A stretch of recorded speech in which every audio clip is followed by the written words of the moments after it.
buenas ideas para renovarnos, siempre parados sobre nuestro propósito del Club Actec, que es conectar el agro con la tecnología. Y en este propósito de conectar el agro a la tecnología, nosotros tenemos como 4 escalones o estados de actividades y donde las empresas se encuentran, que lo primero es, trabajamos para que el sector se dé cuenta que hay un cambio de era, y este cambio de era tiene un montón de aristas y complejidades, las cuales tenemos que gestionar como empresas. El punto número 2, una vez que entendemos que este cambio de era está sucediendo y que ya, como decía Fede recién, hacemos viajes, yo diría hacíamos viajes, porque todavía no sabemos si los vamos a poder retomar o con qué formato. Pero el punto número 2 es entender que esta brecha digital o de esta transformación, bueno, ¿cómo estoy parado yo como empresa frente a este cambio? Y entender cuál es el gap. Y para eso, bueno, nosotros tenemos varios espacios de conversación y talleres y trabajo para que las empresas puedan identificar su gap. Como punto número 3, una vez que la empresa entendió cuál es el gap y cuál es el plan de trabajo para poder transformarse, es acompañar desde el club a esta empresa en su proceso de transformación. Y cada empresa tiene una configuración particular, la cual este acompañar hay que hacerlo principalmente en base y centralizado en su cultura y en su gente, porque las tecnologías van y vienen, los procesos se acuerdan, pero las personas son las que vamos a estar siendo los actores de esta transformación. Y como último punto, una vez que la empresa entró en este proceso de transformación, Fede decía que en la facultad habían estudiado que el factor número 1 de la producción, bueno, tierra, trabajo, capital, tecnología, y nosotros tomamos como el quinto, que es el dato. Entonces, una vez que las empresas empiezan a medir y identificar el dato como el proceso de retroalimentación y aprendizaje, hay que poder compartir y crecer con otros. Entonces, esto de trabajar en comunidad y de a poco ir aprendiendo, y más por los ciclos productivos que son anuales. En la vida de un productor, casi en 50 años de actividad productiva, tenemos 50 ciclos. Entonces, ¿cómo lo aceleramos y cómo aprendemos? Entonces, en función un poco de lo que el club hace es pararse como agente y facilitar este proceso de transformación dentro de las empresas. Y como dije, cada empresa tiene su configuración y en función de ese propósito hay que gestionarlo. Y volviendo un poco a por qué estamos hoy acá, le dimos como con Feb, estuvimos conversando y los webinars del club siempre, bueno, hemos pasado por diferentes tipos siempre el mismo formato, pero con algún tipo de contenido distinto. Vimos startups, vimos tecnologías, y este año queremos trabajar un espacio en el cual a través de hoy Ricky, que vamos a inaugurar este espacio con diferentes tipos de speakers para que nos muestren una mirada distinta de lo que a veces uno tenemos nosotros en nuestra vida cotidiana, que nos hagan reflexionar, que nos generen más preguntas que respuestas. Y este ciclo, bueno, lo queremos hoy iniciar con Ricky y vamos a hacer un encuentro una vez por mes, en el mismo horario de los webinars del club, pero todo el año va a apuntar a inspirarnos, a hacernos preguntas y entender cómo este cambio de era, cómo nos podemos parar frente a esto, dónde están las oportunidades y no cerrarnos. Así que bueno, Ricky, bienvenidos. Gracias por ser parte de este primer webinar del 2021. ¿Y por qué Ricky, el primer webinar del 2021? Creo que todos los que vi, por lo menos muchos lo conocen y algunos lo conocen hace mucho. ¿Por qué Ricky en este webinar? En su recorrido profesional estuvo a cargo de todo el área de I+D de CREA, donde tenía una visión de todo lo que es la industria agropecuaria, la industria primaria, la vinculación con la agroindustria, y después en su paso por el ministerio tenía que generar acuerdos entre toda esta industria, empezar a mirar afuera, y cuando pasó a su rol como presidente del SENASA, yo digo, para resumirlo, y a veces soy medio burdo para decir las cosas, pero estaba vendiendo a Argentina o los productos argentinos y los productos del campo por todo el mundo, escuchando demandas y articulando cómo podemos hacer para acercarnos a ella. Y como estos me parece que son los principales drivers que nos pegan en el sector. La tecnología cambia la demanda y la tecnología nos da elementos para poder vincularnos con esa demanda. Le vamos a pedir a Ricky que nos explique todo esto y diseñemos una conversación basada en 4 puntos.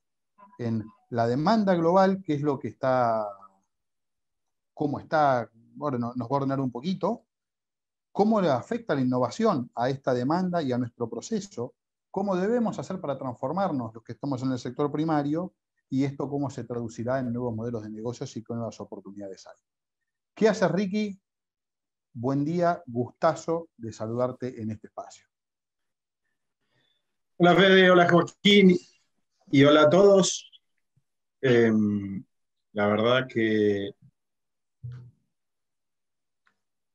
¿Se te fue el micrófono? ¿Ahí me escuchás? Ahí volviste. Perdón, muteé los dos a la vez.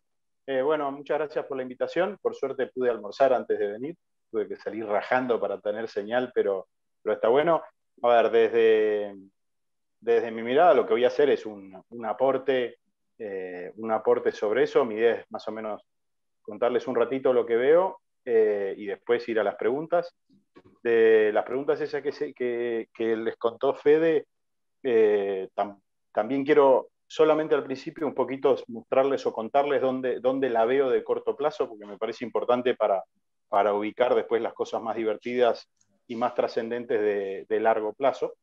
¿Y de dónde me voy a parar? De eso que decía Fede, digamos, ¿no? De ser un polirrubro agropecuario con experiencia de mirarla de distintos lugares del mostrador y con un alto consumo de alimentos per cápita, como se puede ver desde lo personal.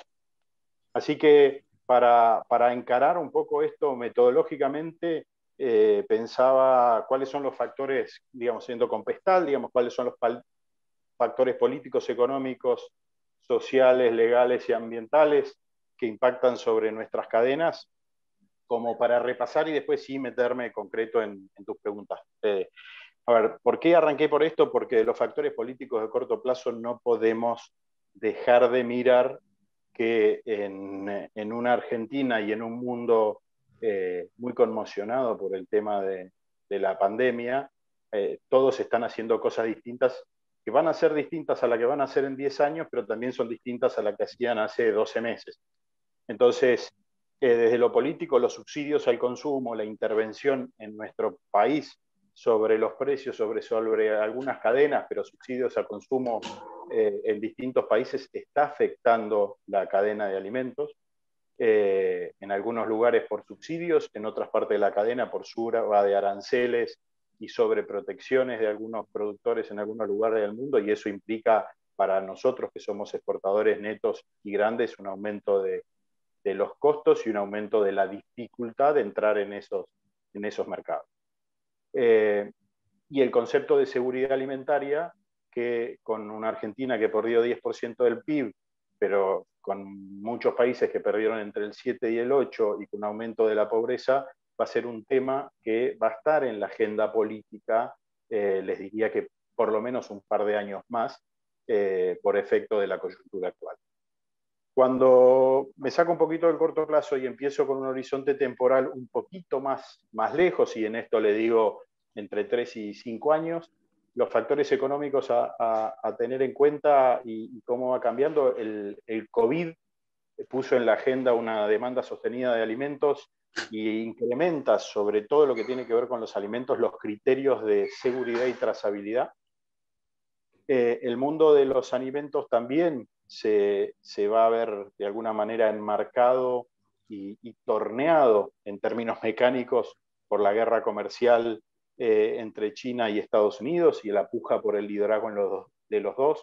Esto agrega, por un lado, incertidumbre a nivel de empresa, a nivel de país nos pone en una disyuntiva, digamos, ¿no? Porque uno es el cliente con más potencial y el otro es el referente y el líder regional, con lo cual los países de la TAM nos va a poner en una disyuntiva o en una posición que vamos a tener que ir decidiendo o navegando entre las dos aguas. Otro factor económico que impacta sobre la demanda de lo que hacemos tiene que ver con los biocombustibles, por precios, por subsidios, y qué es lo que pasa. Eso genera un gran signo de pregunta en parte de la industria de los derivados de esto. Y la inflación en países como el nuestro, también desde los económicos, afecta mucho los precios internos, el abastecimiento, en nuestro caso la dificultad de tener una moneda y de analizar no solo resultados, sino también inversiones que sí o sí hay que hacer en esta cadena. Desde el punto de vista social sobre la demanda, lo que creo que va a pasar como tendencia es una hiperregulación de los países compradores, que eso nos va a generar a los países de la región una suba de aranceles y de costos. Por esto que les decía, con la doble mirada de la protección de los productores de esos países y del incremento de la percepción del riesgo asociado a los alimentos. Por otro lado, otra tendencia son las exigencias ambientales crecientes. Esto impacta sobre suma de costos y o limitantes al desarrollo de algunas tecnologías y de algunas tierras. Desde lo local, la caída del poder adquisitivo con la inflación de lo que les comentaba antes. Y otra de las cosas que está pasando como tendencia es la duda de los sistemas públicos de control, no solo a nivel nacional, sino a nivel regional y de alguna parte global también. Entonces, esto en nuestras cadenas, cuanto más intrincada sea y más compleja sea, implica aumento de costos de la burocratización y necesidades de certificación, tanto pública o privada, crecientes con respecto. Y la parte buena de los factores sociales, digamos, es que los cambios de hábito de consumo hacia comidas más saludables abren nichos nuevos y oportunidades nuevas muy concretas de mercado. La contraparte de eso es cómo se balancean las discusiones basadas en ciencia contra las discusiones basadas en creencias. Y en donde el riesgo reputacional de las empresas de alimentos es mucho más grande que antes, y puede ser la empresa de alimentos y bebidas, mucho más grande que antes, y por otro lado, mucho más atomizado que antes.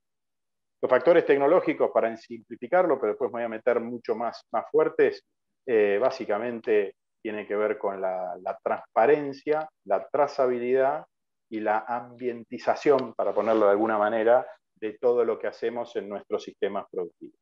Esto implica cambios de hábito y de procesos, como son las buenas prácticas, pero también implica nuevas exigencias de calidad, nuevas formas de financiación, nuevas formas de seguro, nuevas formas de trazabilidad, nuevas formas de asegurarle al consumidor que lo que coma le va a hacer bien y que lo que coma no está afectando el ecosistema de base de productos.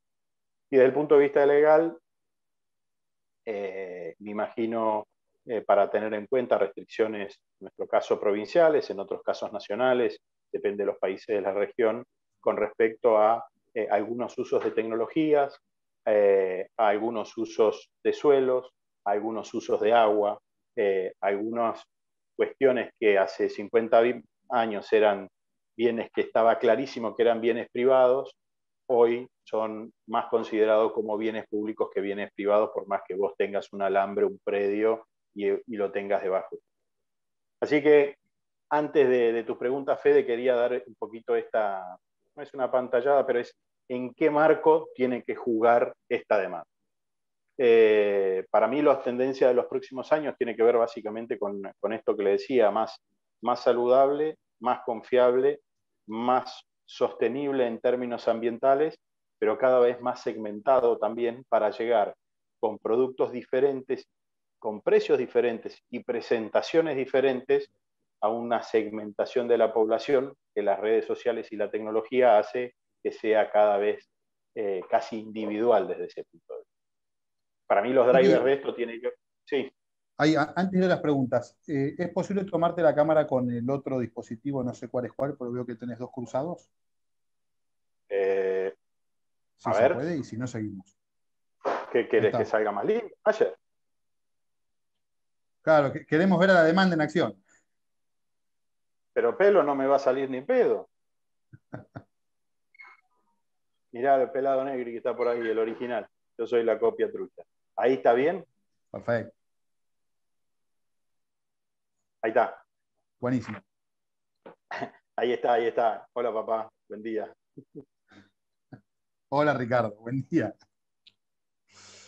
Hola, hola. Sí, perdón. Estábamos Vuelvo. Sorry, te corté que estabas con yendo a empezaste a nombrar las tendencias y íbamos a ir para los segmentos. Sí, a los drivers. A ver, para los A los drivers drivers. los drivers son seguridad, calidad.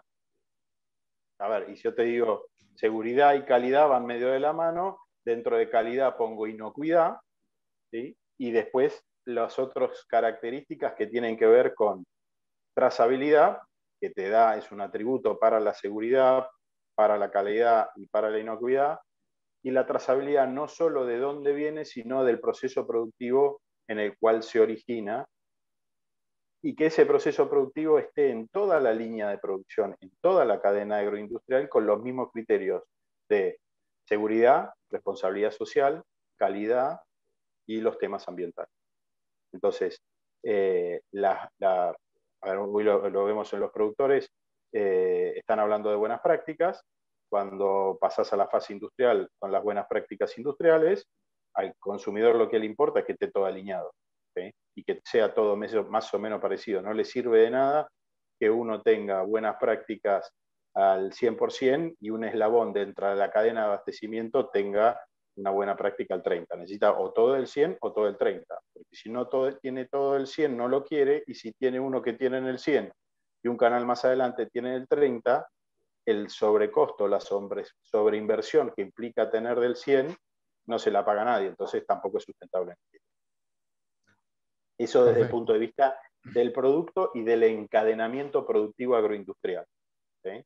Donde la corresponsabilidad de los actores sobre un producto van a ir generando una interdependencia de esos actores como actores. O sea, la corresponsabilidad es sobre el producto, la interdependencia es de los distintos actores de esa cadena agroindustrial. Que cuando la cadena agroindustrial es corta y en un producto súper específico es fácil, cuando te vas a cadenas agroindustriales largas o multiproducto o multilocal, se hace cada vez más difícil. Decime, o terminando de entender esta demanda nuestra, uno puede decir, bueno, tenemos demanda de precio y demanda de calidad. Esto de la trazabilidad es transversal a todos, y si nos podés definir un poquito cuáles son los principales segmentos y si tienen alguna agregación política o no. A ver, no, como tendencia es inamovible desde ese punto de vista. Lo que pasa es que es de solo Quiero cuestión decir, de tiempo que China es una vaya. demanda y Estados Unidos es otra, o dentro de... No, porque los segmentos de consumo no tienen que ver con los países, sino tienen que ver con los poderes adquisitivos. ¿Hola? Perdón, el tema de la conectividad me complicó a mí. Ah, ¿fuiste vos? Fui yo. No, lo que pasa es que para mí los segmentos son cada vez más transnacionales que nacionales desde ese punto de vista. Vos tenés la regulación sanitaria, la regulación aduanera nacional, los segmentos son cada vez más transnacionales. Tiene que ver con capacidad de consumo, con edad, son distintas definiciones de cada uno de esos segmentos. O sea, un ABC1 informado, joven y consciente chino es muy parecido al mismo de la Unión Europea, al mismo de Estados Unidos, al mismo de Argentina.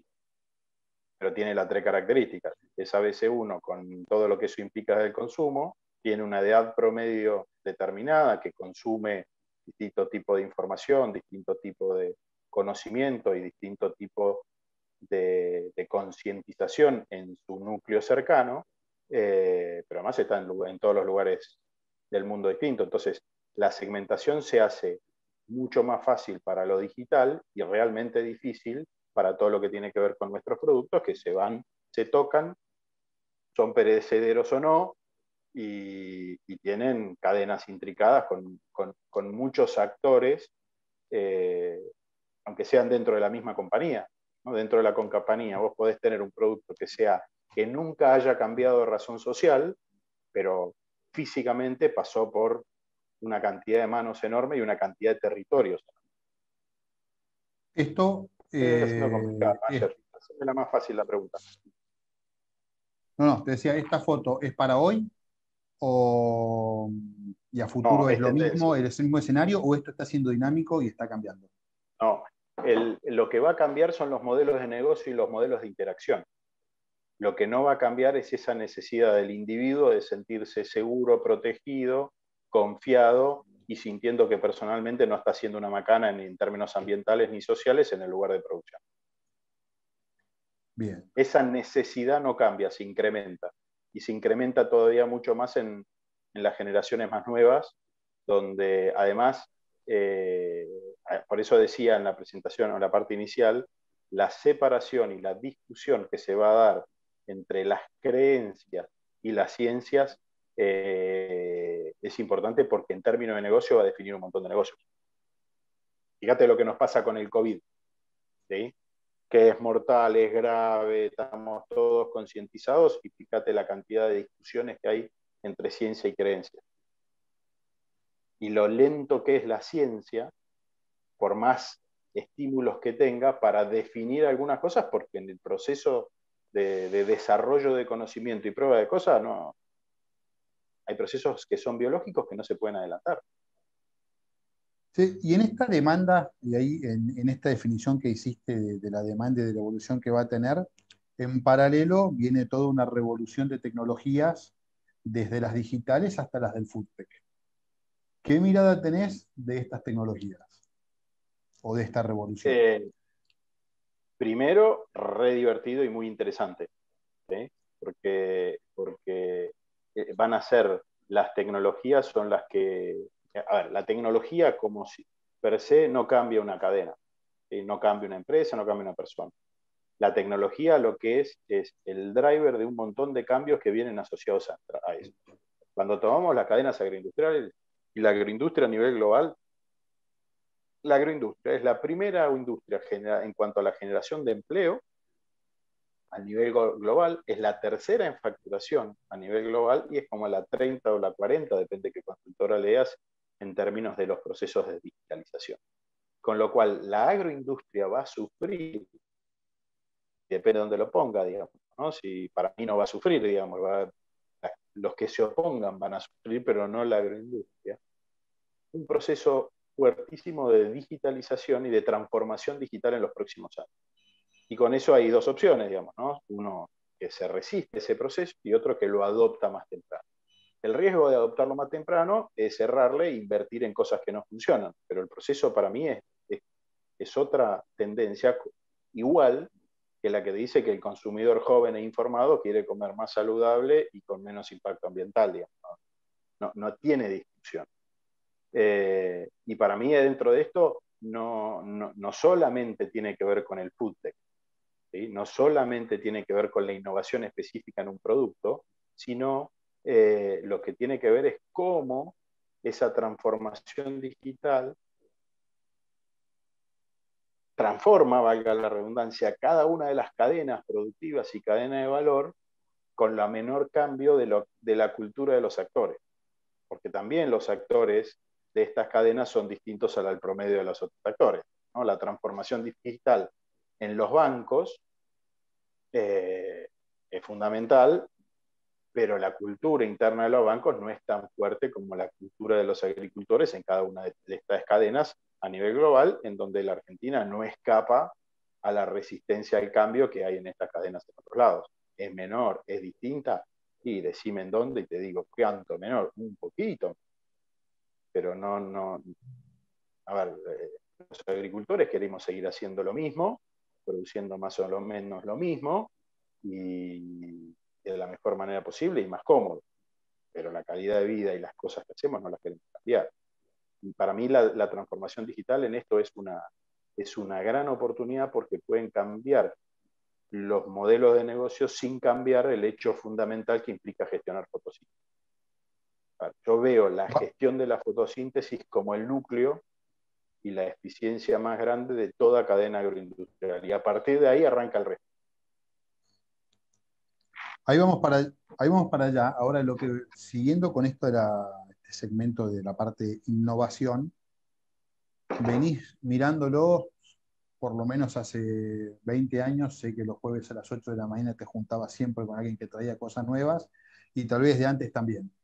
¿Qué es lo que más te está llamando la atención? Que digan, a ver, miremos estas 2 o 3 cuestiones del negocio, que pueden venir desde las finanzas o pueden venir desde los productos. El primero es la integración de los sistemas físicos productivos de la gestión de la fotosíntesis a los sistemas digitales y a la generación de colaterales para la financiación, los seguros y la trazabilidad. ¿Sí? Perfecto. Yo veo el blockchain como tecnología, la optimización de logística, el fintech, mejorar las comunicaciones y todo lo que eso implica, digamos. Esto de que yo tenga que hacer 60 kilómetros para tener buena conectividad y la pérdida es una locura, digamos. Pero eso es lo que nos toca. Entonces, es parte de la limitante del sistema productivo. Entonces, todo ese tipo de cosas, a veces vos decís que va para allá, pero si no tenés conectividad, muchas de esas cosas no van a funcionar. Entonces, hacia dónde va es más fácil de prever que decir cuándo va a estar viable y disponible. Por eso arranqué al principio con, mira, para mí esto es un horizonte temporal en 5 años.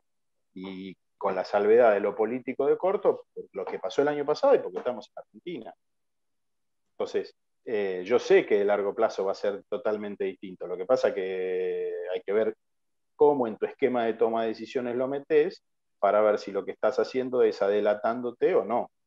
Por eso la clave es la gestión de la fotosíntesis y cómo te integras en la cadena. La gestión de fotosíntesis no va a cambiar. Puede cambiar el lugar, puede cambiar la forma, pero no va a cambiar. ¿Los suelos agrícolas van a dejar de ser agrícolas en 150 años? Y capaz que sí, pero yo no voy a invertir en algo de 150 años. ¿Sí? Porque va a existir un supernutriente y un superfertilizante que... Entonces, el timing de eso es totalmente diferente en las... Yo te diría que en todas las ciencias de la vida, a todas las ciencias digitales y a todas las ciencias transaccionales. Porque las ciencias de la vida tienen esta magia de tener ciclos biológicos que son inalterables, y donde los ciclos biológicos inalterables, más allá de esa inalterabilidad, lo que tienen es que los procesos de cambio son más lentos, porque si te mandaste una macana un mes y el ciclo biológico ya cambió, estás 11 meses temprano para el año siguiente, no es que estás tarde, perdiste 12 meses. ¿Sí? En un ciclo de transformación digital de una industria digital, 3 días tarde es 3 días tarde, un mes tarde es un mes tarde, pero si le erraste la fecha de siembra, game over. ¿Sí? ¿Y cuáles de todas estas tecnologías ya bajando Hola, a nuestro negocio de Fede, que se colgó producción? yo. ¿Estoy? Yo te escucho perfecto, Fede. Te decía, bajando a nuestro negocio de producción, ¿cuáles son de todas estas tecnologías la, la número uno, la integración? ¿O tenemos dentro de todas las que se integran, hay alguna en particular que digamos, bueno, a ver, empecemos a integrar, pero empecemos por acá? Y si yo te digo que valorizo mucho la trazabilidad, el blockchain es una herramienta tecnológica fundamental. Pero si yo te digo que lo que quiero es bajar la huella hídrica, y el blockchain me va a servir para certificarlo, pero el data mining y medir me va a servir mucho más que otras cosas. Entonces, depende cuál sea el objetivo que estés buscando con respecto a eso. Y acá hay la nanotecnología y lo que implica dentro de la baja de los impactos ambientales de algunas cosas. Las tecnologías son muchísimas, Fede. Por eso armé una cátedra de agroindustria como un espacio para que las tecnologías se encuentren con los problemas, digamos, ¿no? ¿Por qué? Porque Yo soy curioso y encarador, pero no me alcanza ni a patadas a entender la complejidad de los sistemas que estamos tratando de optimizar. Porque yo sé que, a ver, te encontrás con un loquito que sabe de inteligencia artificial, en serio, y que está en la cátedra de al lado, y la verdad es que si lo dejás solito no le entendés absolutamente una palabra, pero si te pones a trabajar en conjunto, empezás a encontrar soluciones a problemas que nunca se te habían ocurrido, si los datos son buenos. ¿Sí? Porque si los datos son malos, parece una conversación de mamado. Y hablas de datos y hablábamos de medir, y hay algo que alguna vez me pareció escucharte, que es esto de la diferencia de procesos y rutinas, cómo trabajamos y cómo sería bueno que trabajemos. ¿Me podés explicar cuál es esa diferencia y por qué es importante esto de la medición? A ver, si no hay, la diferencia entre dato y relato es el dato. ¿Sí? Entonces, para mí la descripción del proceso, te permite optimizar ese proceso. Pero cuando vos tenés las rutinas escritas, descritas y escritas, y empezaste a medir indicadores sobre la misma, vos tenés para mejorar los resultados, mejorar la rutina y mejorar el proceso. Cuando vos tenés mejorado ese proceso, la transferencia y el cambio de esa modificación es re fácil.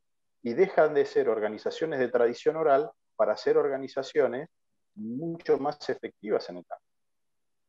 Nuestros procesos productivos de gestión de fotosíntesis más básicos siguen siendo de tradición oral. Entonces, cuando vos no tenés datos, si tenés el dato, la conversación dura 15 minutos. Pero si vos no tenés los datos, o si los datos son malos, la conversación dura 3 horas y media y no llegaste a una conclusión. Y cuando tenés esos lugares que no tienen datos y que se habla mucho de relatos, y empezás a tener problemas de biología, problemas de que se te escapan los mejores, que se aburren, que aumenta la edad de promedio de los que participan de esas discusiones, porque el joven se aburre y se va la miércoles, no te aporta la frescura y la incorporación de tecnología, empezás a tener un montón de otros problemas que pensaste que no tenías. Cuando vos tenés esas discusiones en una organización que no están basadas en datos y que no están escritos los procesos, es mucho más difícil acercar generaciones. Entonces se te estratifica la conversación. Todos los de una edad piensan una cosa, los de otra edad piensan otra y los de otra. Conclusión, no lo resolvimos ni a patada. Si Lo que estamos, hay Ricky, que pensando generar en... esos espacios de intercambio. Porque no Si digo estamos que entonces... la experiencia de los que hacen no sirve, sino que No, sirve no, un no. montón para la interpretación de los datos. Entonces, generación del dato, validación del dato, que el dato sea bueno y consistente, interpretación del dato con muchas miradas. Y eso me sirve para optimizar procesos, para elaborar un montón de cosas. Y en este proceso que te trajiste recién de los datos, competitivamente, ¿cómo estamos parados con otros países competidores? U otras cadenas competidoras. Y pregunta abierta, respuesta abierta. Mejor que Namibia, peor que Estados Unidos. Tomá, a ver qué me decís. Fede, yo tengo una pregunta con respecto a lo que venía recién hablando de esta diferencia del proceso, identificar el dato como el insumo número uno, y linkeado también con esta pregunta que nosotros teníamos para es, ¿cuál es el mayor desafío del productor en la era digital? Si es entender las tecnologías o resignificar sus procesos y hacer una transformación de eso. Que su empresa sea atractiva para la siguiente generación, que es una síntesis de todas esas cosas. Okay. La tecnología te traspasa, es una ola que tenés que ser. Yo no puedo saber de las tecnologías, yo tengo que poder hablar con el que sabe de la tecnología. Joaquín, no, y eso depende mucho de la empresa, la organización, los tiempos de implementación. Un cambio de procesos tarda un montón, hay empresas que no tienen un montón de tiempo. Hay cadenas que implican cambios mucho más urgentes, por lo que le decía antes de los cambios de las regulaciones. Un cambio de la regulación en la industria como la miel implica un alineamiento de todos los actores de la cadena mucho más rápido, porque por ahí pierdo el mejor mercado. Y es distinto si es un commodity o si es un specialty. Y hay productos que no necesitan un storytelling para su venta y otros que sí, como el vino. ¿Sí? Y hay productos que no tienen un storytelling todavía que lo podrían tener como el vino. Entonces, por ahí no te tenés que focalizar en el dato, en la industria del aceite de oliva extra virgen, ¿no? Tenés que ver cómo te colás en el mismo contenedor que se cuela una botella de vino que vale un montón. Entonces, nada, no quiero ser sanatero, digamos, ¿no? Pero la mirada de cada cadena, la mirada de en qué parte de la cadena estás y orientada a qué cliente, es muy distinta. Y la pregunta que me están haciendo cabe para el señor holandés que exporta tulipanes a Holanda desde la Argentina con resultados impresionantes a un productor de soja que termina exportándose harina y aceite, que tenemos no sé cuántos países abiertos, ¿no? Y no es lo mismo. Imagínate lo que es, Joaquín, la especificidad y la logística que tiene que tener un tulipán, a pesar del COVID y todas esas cosas, ¿no? Mucho más compleja. Mucho más divertido, yo lo entiendo como mucho más divertido. Porque vos elegís qué partido jugás. La clave, por eso, la clave es elegir un partido en el que te desafíe lo suficiente, que puedas ganar y que no estés solo. Y a ver, y vos dijiste algo que no estoy de acuerdo recién. El principal insumo es el dato. No. El principal insumo de la fotosíntesis no es el dato. Es la energía solar, el agua y otras cosas. Con datos la gestionás mejor. O creemos que la vamos a gestionar mejor. Pero esto lo viene haciendo la humanidad desde que salió de las cavernas, ¿no? Y yo igual le hablé del proceso, es decir, de sembrar, cosechar. Perdón, te entendí mal. Identifico como un proceso. Claramente, a partir de la identificación del proceso que querés trabajar, el dato es la clave. Perdón. Ricky, y ahí los productores para algunas cosas pensamos puertas adentro y para otras tenemos que pensar como organizaciones. Y los sombreros son distintos y los roles son distintos. Entonces, desde una mirada de la organización, hablemos de no sé, organizaciones para vender, organizaciones para mejorar nuestras capacidades productivas o hasta políticas. ¿Cómo debemos mirar esto? ¿Cómo deberíamos integrarnos? ¿Qué deberíamos tener en cuenta de cara a esta demanda y estas herramientas que hay? Sin miedo, el miedo ¿Perdón? mata ideas, sin miedo. ¿Sí? O sea, para mí la primera clave es perder el miedo. Sí tener cosquillas, sí tener respeto, pero no tener miedo. Segundo, separar muy bien qué decisiones voy a tomar y con qué criterios antes que las decisiones. Y entender perfectamente que hay decisiones que puedo tomar solo, que tienen cierto riesgo, pero hay decisiones que no puedo tomar solo. Y hay decisiones que se toman solo y tu almohada, y hay decisiones que se toman en solitario. Las decisiones en solitario son las complicadas, porque donde le erraste te fuiste. Y lo otro es que la Argentina nos pone un ritmo de cortoplacismo que es terrible. Y el mundo digital, con las redes sociales y con todo, te lleva a una inmediatez de las cosas que tenés que separar muy bien qué decisiones tienen que ver con ese mundo y qué decisiones tienen que ver con el mundo físico.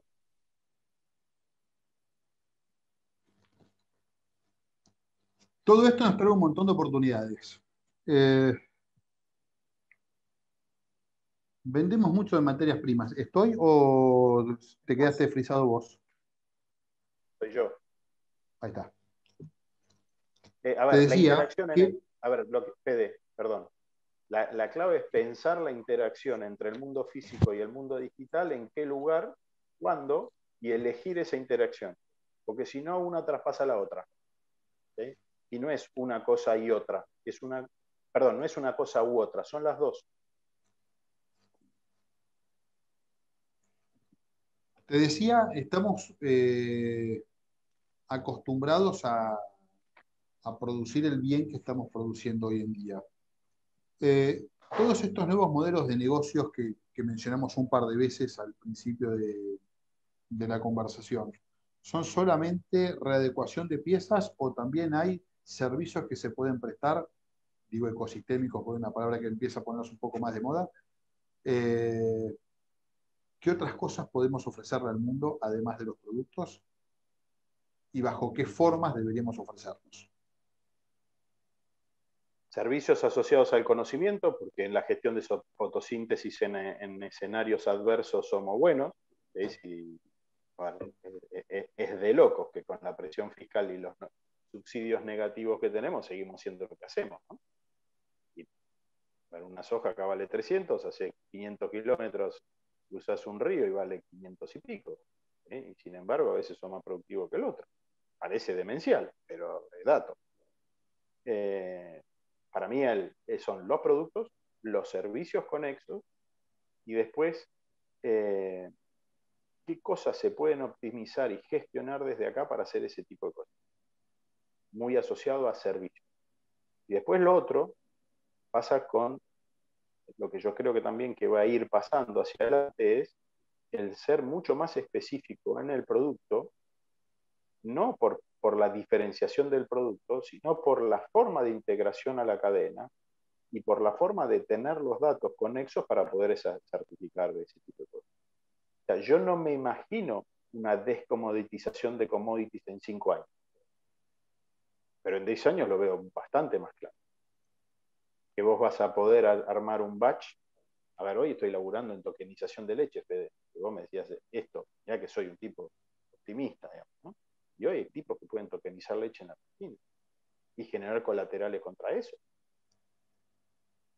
Con lo cual, la descomoditización de los commodities no va a pasar solamente por un proceso industrial, sino va a pasar por todo el proceso de generación de conocimiento y administración de ese conocimiento aplicado a todos los tokens que tenga ese producto.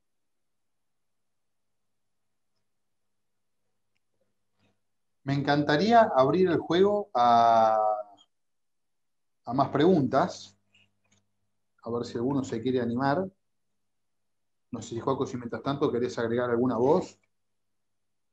Pues si no se animan, escriban en el Escriban chat. en el chat, si no. Están en el chat, pero no aparecieron. Mientras que están pensando alguna pregunta, haría una pregunta un poco más del mundo real. ¿Tu bombilla tiene una trucha? Ahí, Sí. ¿cuál es el loguito de la bombilla? ¿Sí? Okay. Sí, claramente. Mirá, esta bombilla Perfecto. me la regaló un amigo el día que empecé a ser funcionario público, a los 2 o 3 días, y me dijo, porque te conozco mucho, sé que los próximos 4 años no vas a ir a pescar nunca, así que me dijo, te traigo una trucha porque va a ser lo más cerca que vas a estar de una trucha.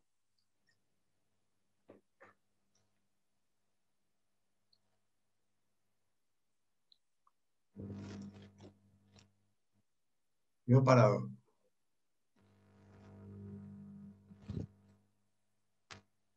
Él se quedó frisado, ¿no? Quedó parado. Sí. Bueno, me parece que lo perdimos. No sé si Hola, ¿me alguno... escucharon? Ahí está, ahí volviste. ¿Estás de vuelta? Hola. Fede, no te escucho. Ahí volviste.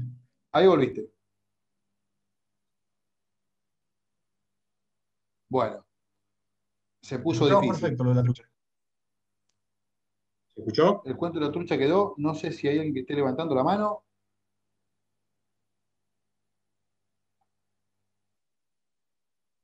Yo tengo otra pregunta, mientras que Dale. nos van dejando el espacio. Digo, si nosotros imaginamos dentro de 5 años, ¿qué es lo que no va a existir más dentro del agro? ¿Y qué es lo que hoy no está, que va a empezar a existir?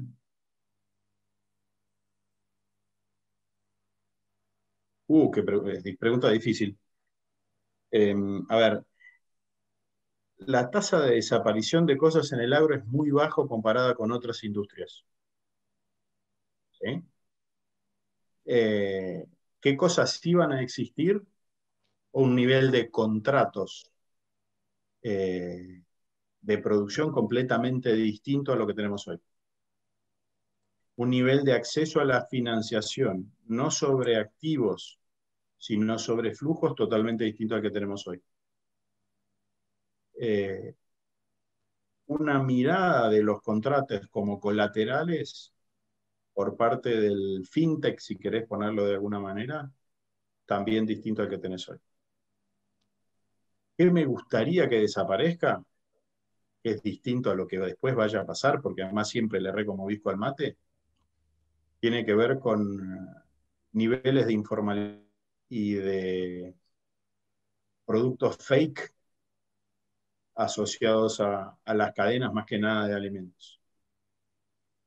Y de alimentos elaborados, semi-elaborados. No, ¿y qué va a desaparecer, Joaquín? La verdad que es muy difícil, por lo menos en las 30 y pico de cadenas que tengo más estudiadas. Porque además ya le erré. Entonces, el que se quema con leche ve una vaca y llora. ¿Tenemos riesgo de que desaparezcan en esta cosa muchos productores? ¿La tasa en este sector es tan brava como en otras industrias? No, te diría que no. Porque el negocio de base es buena, las perspectivas son, no sé si buenísimas, pero son buenas. Y los humanos tenemos la maldita costumbre de comer todos los días. Algunos hasta más de una vez. Y en eso la región, yo ahí tengo una mirada muy convergente de la región. La necesidad de Argentina, Brasil, Uruguay, Paraguay, una parte de Bolivia y en algunos temas Chile, trabajando con una mirada conjunta de integración a las cadenas de valor asociados a los alimentos es fundamental.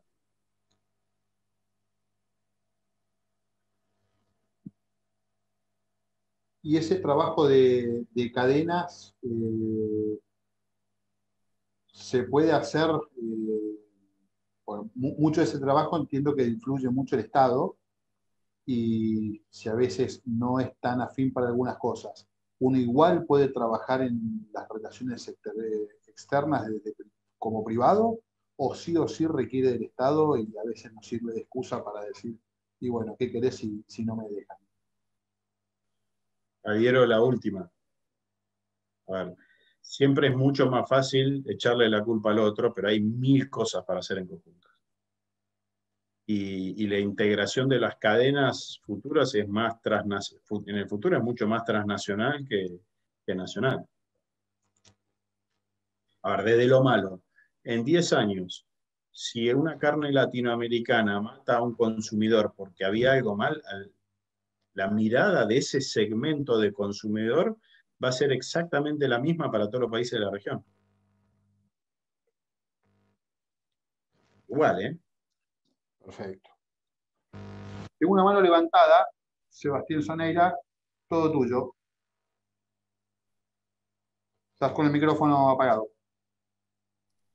Perdón, gracias Federico. Tengo en realidad dos preguntas para Ricardo. La primera es, ¿cómo ve el futuro de la agricultura regenerativa en Argentina, tanto para agricultura extensiva e intensiva? Y si va a ser posible poder monetizar en el precio de los commodities y en el precio de frutas y verduras la captura de carbono, y que eso permita obviamente mejorar la rentabilidad del negocio. recontra viable.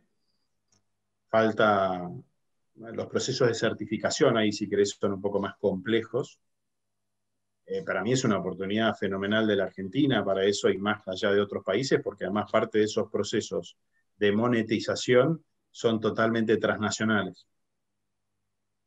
¿Estoy claro, Sebastián? Pero falta un rato, digamos, ¿no? A ver, vos me decís 5 años, te digo, 10 años, sí.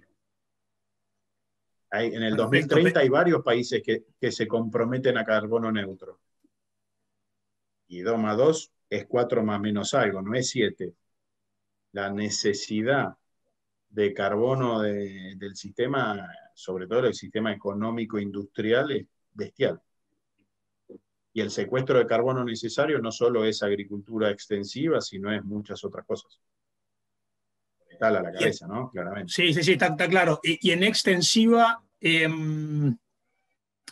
veo un poco más complejo tal vez la trazabilidad. O sea, cómo hace la certificación para ir hasta el origen, básicamente de la soja, el trigo, del cereal que sea, con los volúmenes que maneja. Sebastián, no lo veo más complicado eso, sino lo veo más complicado de que nuestro sistema productivo, que es el 8% del sistema total, sea tomado en serio por los reguladores globales. Porque ser tomados en serio en escala, nosotros, por más que agronómicamente sepamos lo que implica, yo estoy acá en Deró, que cuando era chiquito volaba un montón de cosas y ya no vuela nada, yo lo sé, pero lo que importa es que lo sepa el secretario de Minería y de Industria de Alemania para llevar a la discusión a Bruselas. Y eso es difícil que pase. Entonces veo mucho más difícil eso que en cosas que ya están más reguladas, como es la forestación. Perfecto, clarísimo. Gracias, Ricardo. Bueno, Ricky. Ahí Mariano dice que falta para que explote la transformación de granos en carne. Capital.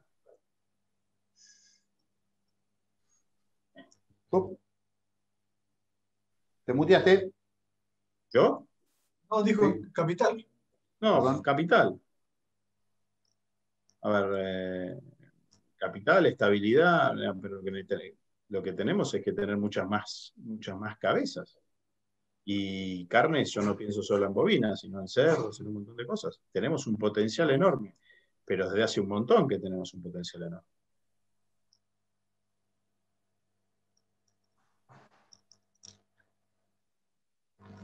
Perdón, Mariano, si necesitabas una respuesta más compleja, pero necesitamos capital y estabilidad, o estabilidad para tener capital, no sé quién viene primero. Ricky, te agradezco un montón el esfuerzo. Estás hablando con la boca muteada. No, porque te dije que armé un doble circuito, el otro circuito veo que tiene delay. Perfecto. Te queremos agradecer un montón el esfuerzo, la rajada. Así que. No, gracias a mamá que se quedó cuidando a los chicos. Le mandamos un beso también. Se lo va a llevar Ricardo. Temprano. También. A todos los demás, gracias por estar. Si alguno tiene alguna pregunta más, nos queda un minuto y aprovechamos ahora. Y si no, un millón de gracias. Nos veremos en un mes. Les comunicaremos el tema. Siempre los últimos viernes del mes, 13:30, los webinars del Club Actec. Ricky, mil gracias y un abrazo. Muchas gracias a ustedes. Gracias. Chao, buenas tardes. Chau, Yami. ¿Qué haces, Yami? Chau, Yami. Me enganché un poquito más tarde, pero acá estoy. Muy interesante. Chango, bajame internet acá. Bájame internet acá.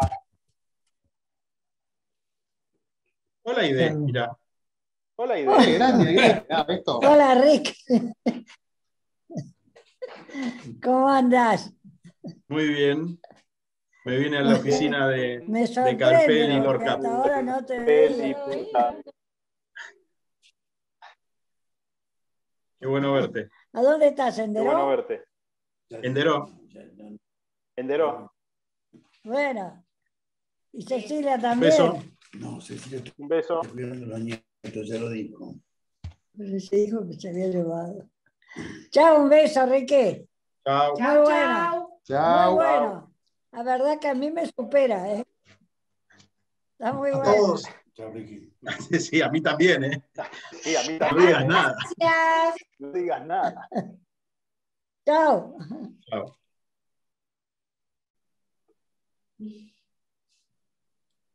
Chao, Chango. Mm.